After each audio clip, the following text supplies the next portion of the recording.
रामकृष्णांना सांगतो, अण्णा इकडं आकड्याच्या गोल करण्याची लोक तिची बाजूला काढा. एकदा सवय लागली ना परत नंतर आपल्या परत त्रास होईल. विनंती आहे आखाड्याजवळ बसलेल्या सर्व मान्यवरांना आपण मंचावर येऊन स्थानापन्न व्हावं. अतिशय देखणं सुंदर नियोजन आहे. प्रेक्षकांची आलोट करती शिस्त आहे. दरम्यान सिकंदर विरुद्ध अनिकेत पहिल्या फेरीची समाप्ती. सरपंचाचे विशाल मध्यांतर आणि गुणफलक लाल 2 निळा 1. सागर विठ्ठलदेव पुणे जिल्हा लालपट्टी आणि शिवम जाधव यवतमाळ निळीपट्टी माथ्याकडे 2 वरती चला तयार होतो. गादी आखाड्यावर गजेचा प्रगत आलेला डबल महाराष्ट्र केसरीच्या योजने उतरलेला पृथ्वीराज मोहोळ त्या ठिकाणी लढतोय. 2 गुणांची आघाडी आहे. पुन्हा एकदा ताबा मिळवण्याचा प्रयत्न त्याच्यामध्ये यशस्वी होतोय आणि आता कुस्तीचा गुणफलक 0-4.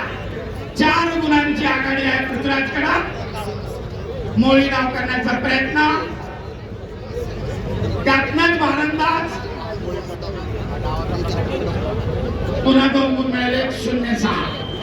माती आखाड्यावर सिकंदर विरुद्ध अनिकेत. मध्यांतरानंतर कुस्ती चालू. आक्रमक बनला अनिकेत. गुणांची पिछाडी भरून काढण्याचा प्रयत्न.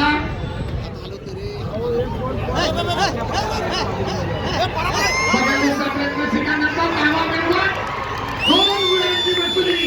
बोला बजरंग बली की प्रेक्षणीय लढत. अटीतटीची लढत. कुस्तीचा गुणफलक 4 आहे. ताबा मिळवत सिकंदरला पुन्हा 2 गुण घेतलेले आहेत. उंच्या पुऱ्या अनिकेतच्या उंचीचा फायदा घेत बगनूर धाव करत पाठीवर गेला आणि 2 गुणांची नोंद.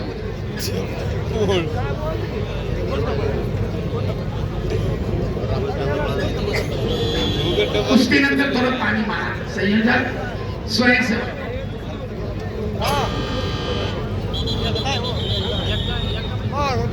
सरपंच बाबा शिरगावकर. 4 आहे.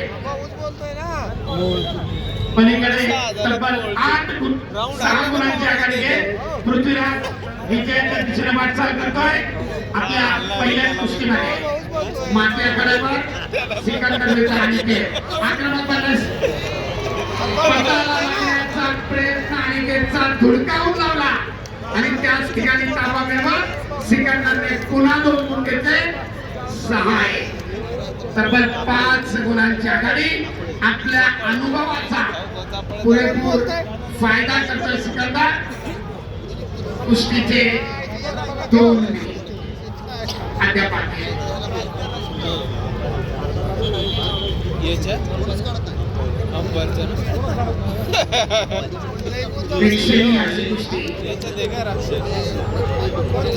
तब्बल 5 गुणांची आघाडी घेत विजयाच्या दिशेने वाटचाल करतोय सिकंदरचे. कुस्तीचा गुणफलक 6-1.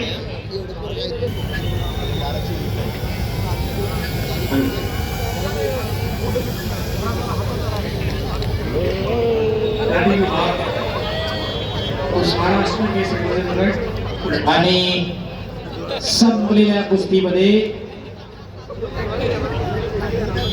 पुणे जिल्ह्याचे पृथ्वीराज मोहोळ विजय. टाळ्या करा जरा त्यांच्यासाठी.